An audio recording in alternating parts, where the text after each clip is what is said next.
You can hear everything. Yes, everything. Right now, in this moment, you're standing on a rooftop in Metropolis, and you can hear a child crying 3 miles away because her father hit her mother.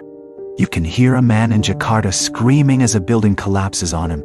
You can hear a woman in Sao Paulo begging her attacker to stop. You can hear a teenager in Seoul standing on a bridge, whispering goodbye to no one.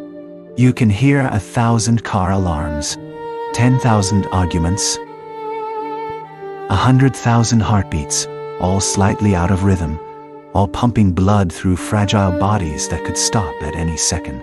You can hear the world dying, constantly, in real time, and you're just standing here, listening. You're not from here. You're from Krypton, a planet that exploded before you could even remember it. Your parents, your real parents, put you in a ship and fired you into space like a desperate prayer.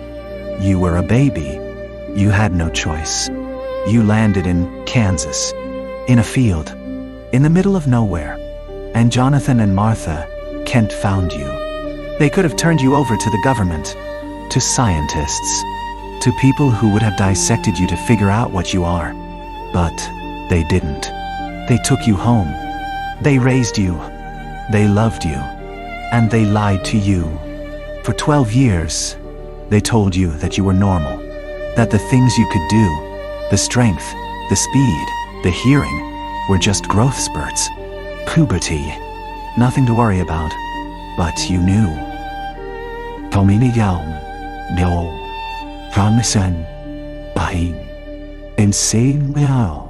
You knew you were different.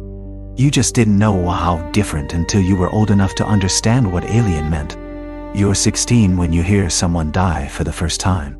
You're in school, math class, trying to focus on equations that feel insultingly simple. Then you hear it. A gasp. Bahim. A wheeze. A final, rattling breath.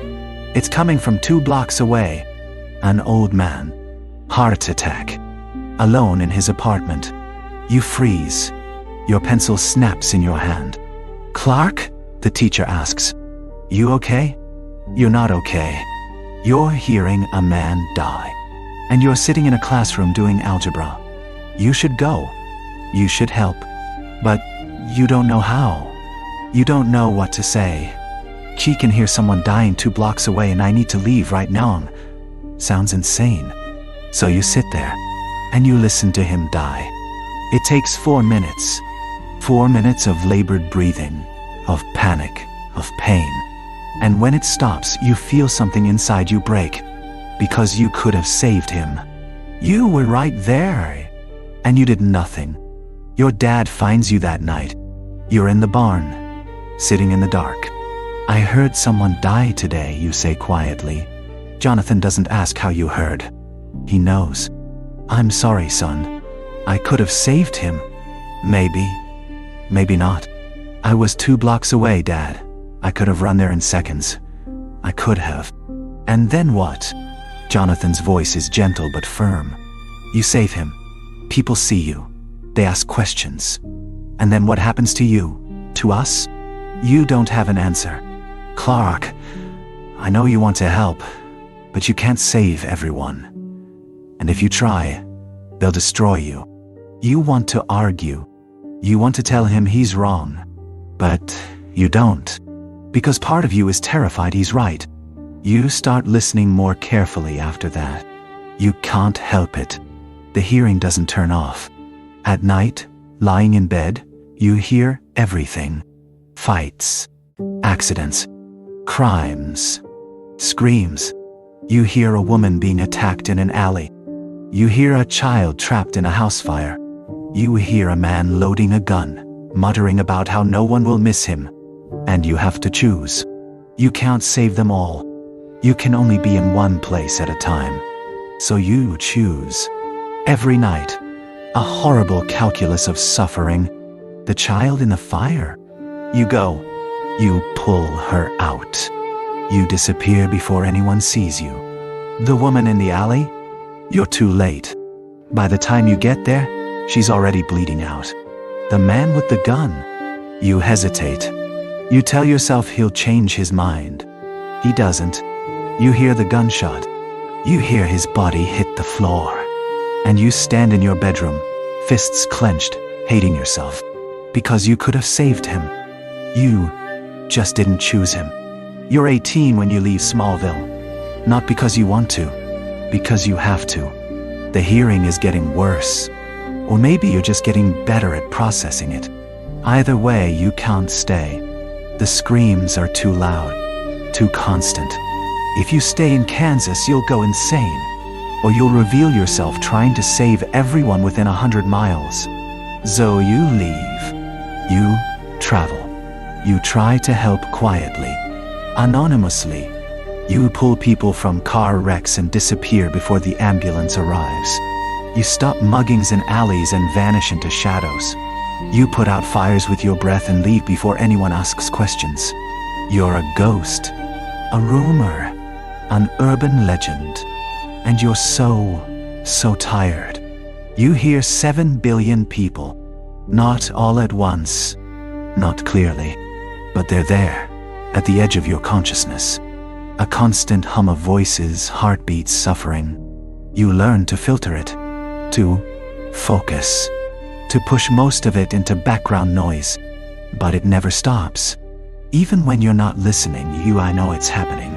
Somewhere, right now, someone is dying. Someone is screaming. Someone is begging for help that won't come. And you're eating breakfast, or sleeping, or having a conversation, living your life while the world burns just outside your hearing range. You move to Metropolis. You get a job at the Daily Planet. You become Clark Kent, mild-mannered reporter. Clumsy, forgettable. It's a disguise, a way to hide in plain sight, but it's also a punishment. Because as Clark Kent, you're powerless. You're no one. You watch injustice happen, and you do nothing. You hear suffering, and you pretend you don't. You make yourself small, weak, invisible. Because if you don't, people will see what you really are. And you're not sure they'll like it. You meet Lois Lane. She's brilliant, fearless. She chases stories other reporters won't touch. She's also reckless. She puts herself in danger constantly, thinking her press credentials will protect her. They don't. You save her 4 times in the first month you know her. She never sees you. You're too fast, too careful. But you see her, and you start to care, which is a problem. Because caring means listening, and listening means hearing every moment she's in danger. Every time she interviews a mobster, you're listening.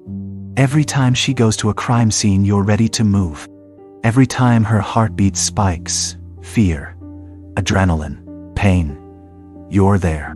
She doesn't know it, but you're always there. And it's exhausting.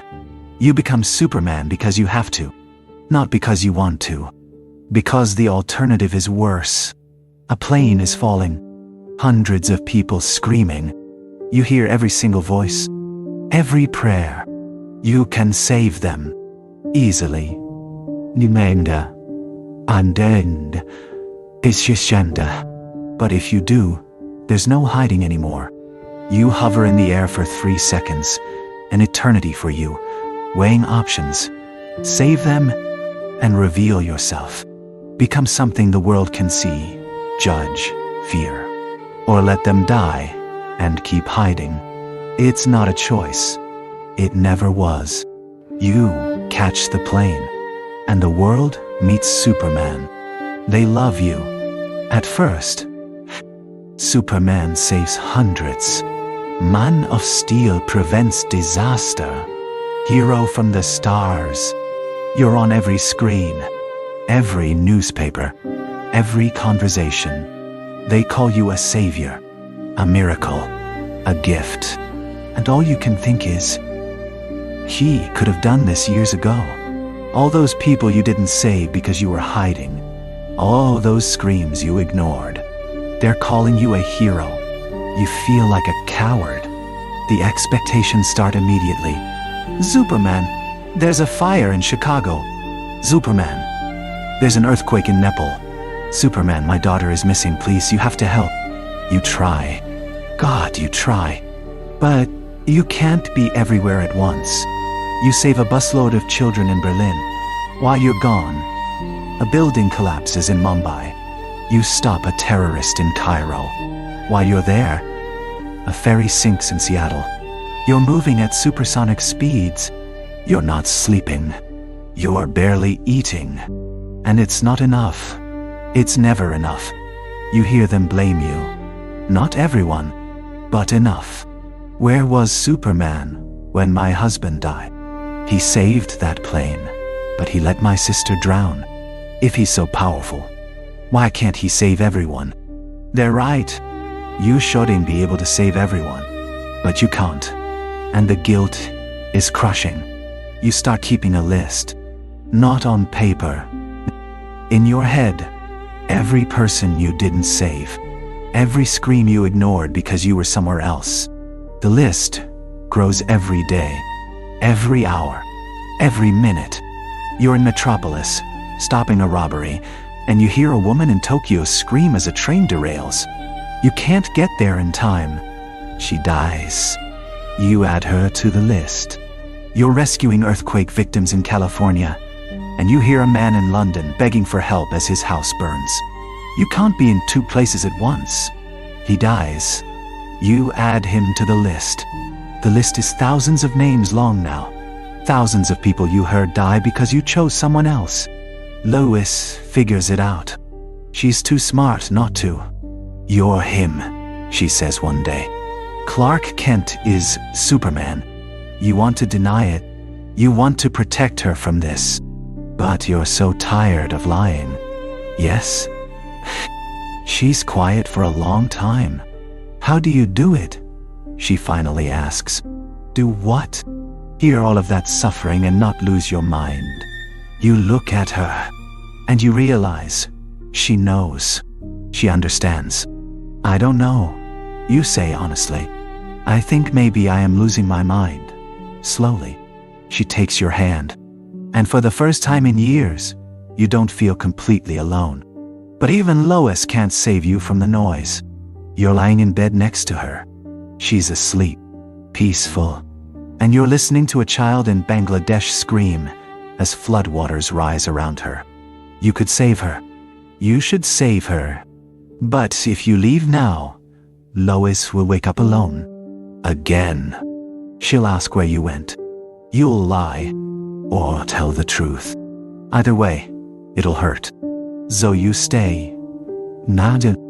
You'll lie there, listening to the child's screams get quieter and quieter. Until they stop. You add her to the list. And you hate yourself. You meet another Kryptonian. Tsotunsia. A general from your dead planet. A survivor, like you. He wants to rebuild Krypton. Here. On Earth. It would mean killing everyone. Billions of humans. Wiping them out to make room for a civilization that's already dead. You fight him. Of course you do. But part of you, a small dark part, understands him. Because you're tired. So tired. Tired of hearing them scream. Tired of choosing who lives and who dies. Tired of being blamed for not being in two places at once. What if you just stopped? What if you let someone else decide? What if you walked away from all of it? You don't. You can't. But the thought is there. And it terrifies you. You kill Zod. You have no choice. It's him or the family he's about to incinerate with his heat vision. You snap his neck. And you scream.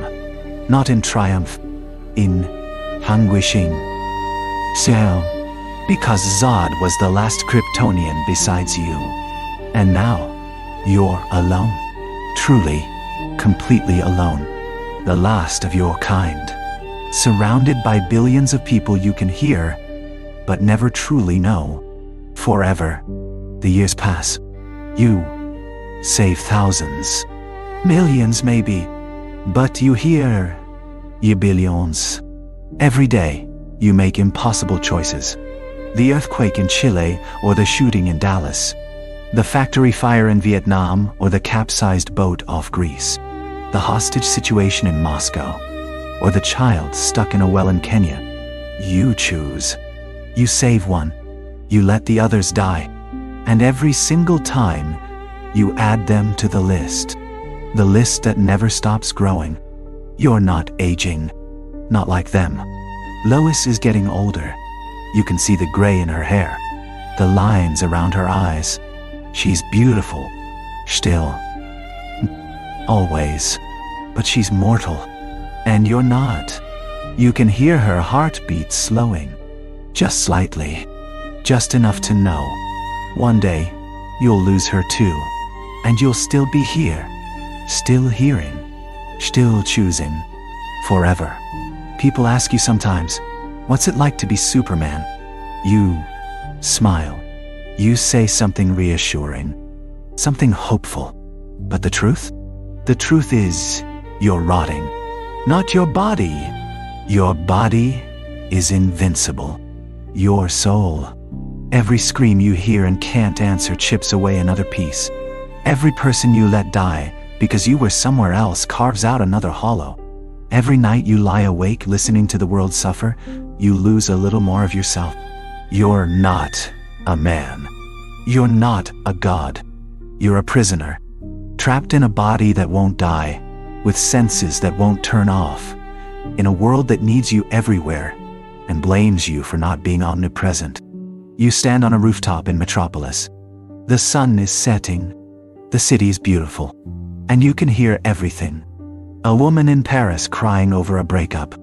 A man in Cairo laughing at a joke. A child in Sydney taking her first steps. A teenager in Rio loading a gun.